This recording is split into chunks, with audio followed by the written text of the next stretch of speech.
ఉత్తరాఖండ్ రాజధాని డెహ్రాడూన్లో అక్కడ బైరాగివాలా అనేటటువంటి ఏరియాలో భారతీయ జనతా పార్టీ ఓబీసీ మోర్చా నాయకుడిగా ఉన్నటువంటి వినోద్ కశ్యప్ అనేటటువంటి కార్యకర్తను కొందరు దుండగులు చంపేశారు.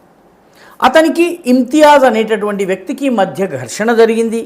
ఈ ఘర్షణలో ఇమ్తియాజ్ తన అనుచరులను తీసుకొచ్చి చాలా పెద్ద ఎత్తున చుట్టుపక్కల ఉన్న ప్రాంతాలన్నింటిలో కూడాను ధ్వంసం చేయటము, అల్లరి చేయటము, ఆ తరువాత అడ్డుకునేందుకు ప్రయత్నించినటువంటి ఈ వినోద్ కశ్యప్ని బండరాయితో మోది చంపేసేశాడు. దీంతో వినోద్ కశ్యప్ అక్కడికక్కడే చనిపోయాడు. దీంతో సాధారణ హిందువుల్లో ప్రజాగ్రహం బయటకొచ్చింది. ప్రజలందరూ కూడా రోడ్డు మీదకి రావడము, ధర్నాలు నిర్వహించడము, నేషనల్ హైవేని దిగ్బంధనం చేయటము, ఇదంతా జరిగిన తరువాత ప్రభుత్వం రంగంలోకి దిగి పరిస్థితిని శాంతపరిచింది.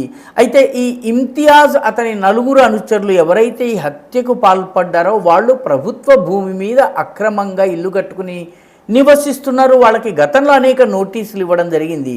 అందుకని ఉత్తరాఖండ్ ప్రభుత్వం నేరుగా పాత నోటీసుల ఆధారంగా ఇమ్తియాజ్ అతని అనుచరుల ఇళ్ల మీదకి బుల్డోజర్లను పంపించి మొత్తం నేలమట్టం చేసింది.